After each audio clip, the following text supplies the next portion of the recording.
We know that getting cows out early in the spring is very important.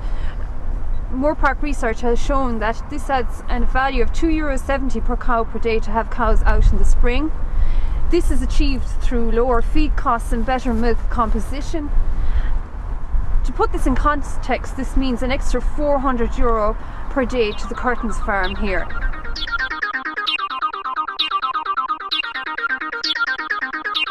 On this farm, cows go to grass day and night as soon as they calve, which reduces our feed bill considerably, as we only plan to feed about 200 kgs of concentrate per cow. And we also produce higher quality milk when they're grazing on grass, and this improves animal welfare. This is the first paddock that cows will go into here in the Curtains farm in the spring. It is an average farm cover of 1200 kgs of dry matter per hectare. As you can see from the average farm covers, it's not the highest farm cover, but it will get cows kick-started into grazing, as they have been on a silage-based diet for the last 6 weeks. As you can see, this is not our highest cover, but nonetheless we feel it's a good place to start, because it's for a number of reasons. It's a low cover and it's very good quality grass, and it'll get the cows adjusted to grazing again before we go into the higher covers. And it's also near the parlour, and it's a small paddock, so they'll go through it fairly quickly.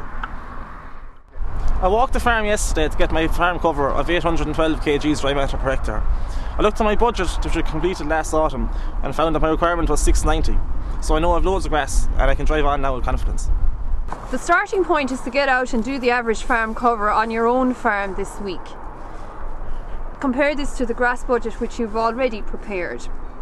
So immediately after the cows start calving, get them out onto grass.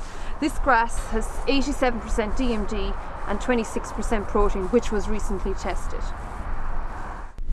February and March can be two difficult months in grazing conditions, especially if you have a wet farm or wet paddocks, or if the weather conditions aren't suitable. So how do you manage to graze your paddocks in these wet conditions and get cows out as early as possible?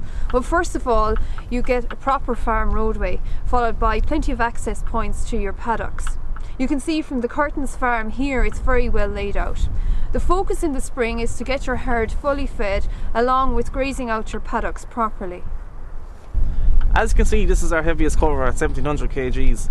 It's probably a bit heavier than the ideal, but nonetheless we feel that with allocating grass on a 12-hour basis, using a back fence, and by having a large amount of cows grazing, we should be able to utilise it effectively.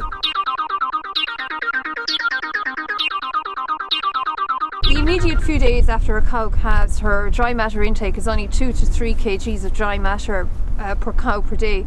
By the second week, her dry matter intake is at 12 kgs per cow per day, and this is the total intake. She would be on 3 kilos of concentrate here, along with 9 kilos of grass by week 2. By the end of the first rotation, the cow is on 18 kgs of dry matter per day, and this would include 3 kilos of concentrate and 15 kilos of grass dry matter. Alternatively, if you're dusting the paddocks, or if you're getting in Kelmag in some other way, then you can remove the supplement straight away after calving, and you can allocate the correct amount of grass to her at that stage.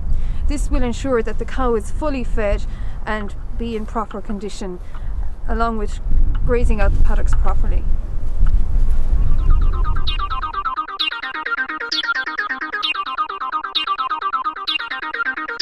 It's critical, if cows are going out early to grass, that you get the grass growing quickly.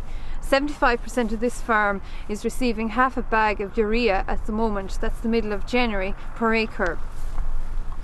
The urea is the preferred option because it's cheaper than its alternatives, and it works better in wetter, damper conditions. 25% of this farm is receiving 2,500 gallons per acre of watery slurry.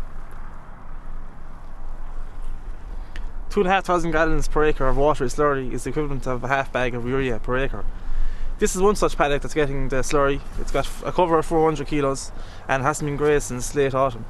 It won't be grazed again until late March, at which time the slurry will have been washed into the soil.